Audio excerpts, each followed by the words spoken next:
tardes, queridos estudiantes. Nos encontramos en esta segunda clase hablando sobre un gran tema que vimos durante este mes que corresponde a el tiempo narrativo. Frente a esta cuestión, si ustedes muy bien recuerdan, yo les hice un repaso muy breve sobre cómo se identificaba el tiempo, ¿cierto?, a partir de los verbos, que es una cuestión muy básica y que es necesaria porque en este caso, como estamos hablando de textos escritos, la única manera de poder identificar los tiempos narrativos de manera más fácil corresponde a la identificación de los verbos. De acuerdo a esto, dijimos que, ¿cierto?, el tiempo muy básicamente se dividía en pasado, en presente y en futuro. Ahora, yo hice una acotación. En el caso del pasado, habían dos tipos de pasado. O, en este caso, más específicamente, pretéritos, ¿cierto? Hablábamos en un caso del pretérito indefinido y por otro lado hablábamos del pretérito imperfecto. ¿Cuál era la diferencia entre uno y otro? El pretérito indefinido no sabíamos cuándo había ocurrido la acción, pero esta acción había terminado. ¿Se acuerdan que yo les decía, por ejemplo, yo amé? Y de hecho tiene un tilde. Eso significa que la acción ya fue realizada, que se acabó. ¿Por qué se llama indefinida? Porque no sabemos cuándo fue que se acabó. En cambio, tenemos por otra parte el yo amaba. En este caso, también la acción fue en un pasado, pero el amaba es una acción que no se ha terminado. Yo puedo seguir amando. Por eso hablamos de un pretérito imperfecto. Ahora, en el caso de un texto narrativo, si estuviera tanto en esta forma o en esta otra, estamos hablando de un pasado. La diferencia tiene que ver con la sutileza del relato y es muy importante tener clara la diferencia para que entendamos de buen modo el relato y de manera más certera. Eso por una parte. De ahí, entonces, nos encontramos que el tiempo narrativo se divide en dos. En primer lugar, nos encontramos con el famoso tiempo del relato. Cuando hablamos de tiempo del relato, en el fondo, es como un autor presenta el orden de los acontecimientos para que les quede más claro. Por ejemplo, existe una película muy famosa que se llama El extraño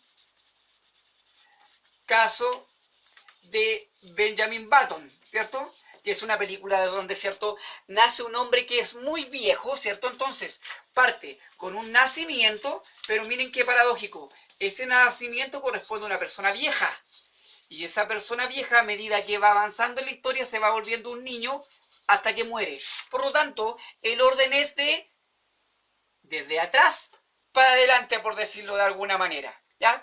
Ese sería el tiempo del relato. ¿Qué pasaría con el tiempo de la historia? El tiempo de la historia corresponde al orden lógico. Orden lógico de los acontecimientos.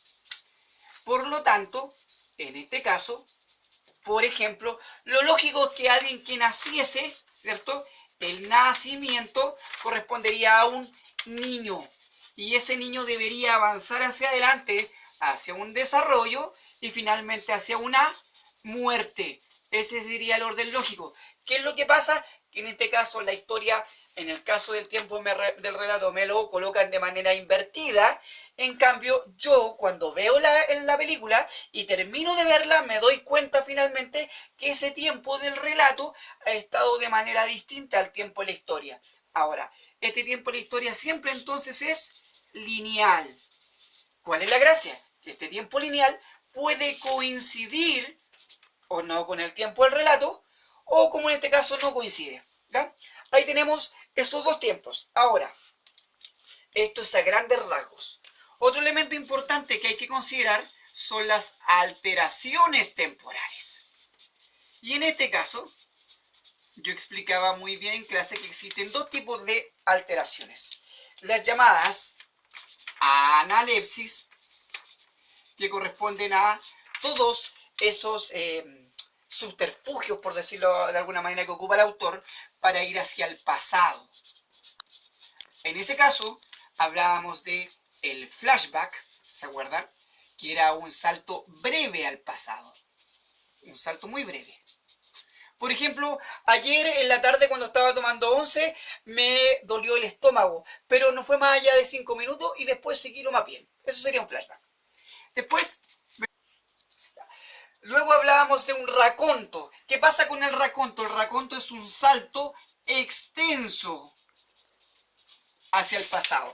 Por ejemplo, en el caso de la película de Benjamin Button, uno se da cuenta al final de la historia, ¿cierto? Cuando va la cámara a mostrarnos que la que nos está contando la historia es la señora que vivió la historia con este hombre, está recordando toda su vida en pasado. Por lo tanto, la película completa fue un recuerdo, ¿ya? Entonces, en este caso hablábamos de analepsis. En el caso de los relatos que van hacia el futuro, hablamos de prolepsis. ¿Qué pasa con la prolepsis, cierto? Como dije, que se va al futuro, también se divide en dos. Nos encontramos con los flash forward, ¿cierto? Que también es un salto breve, pero en este caso hacia el futuro.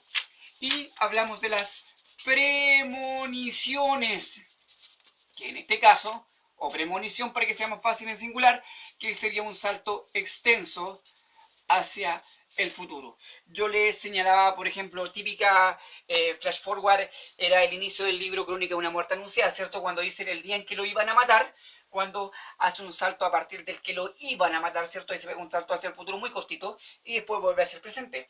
O la premonición, por ejemplo, existe una película muy famosa de Catherine Fulop que se llama Premoniciones, en la cual ella todas las noches cuando se queda dormida, ¿cierto? Sueña que se va a morir su marido en un futuro cercano. Entonces después cuando el otro día despierta y empieza a darse cuenta que los hechos que ella había soñado se empiezan a generar tal como le había pasado durante la noche, empieza a preocuparse y toda la noche empieza a soñar una nueva instancia de ese fallecimiento que va a tener el esposo. Entonces como al cuarto día empieza a tratar de realizar acciones para evitar esa muerte, digamos, que finalmente no puede hacerlo. Por lo tanto es muy interesante porque es como un rompecabezas. La Catherine Fulop tiene que tratar de ir armando lo que le pasa en el sueño y ese sueño le va adelantando lo que va a pasar en el futuro. En el fondo la película completa es un salto hacia el futuro pero de forma parcelada, que es muy interesante poder tratarlo. Bueno, eso sería por hoy la clase. Espero que les haya quedado claro y nos vemos en una siguiente oportunidad.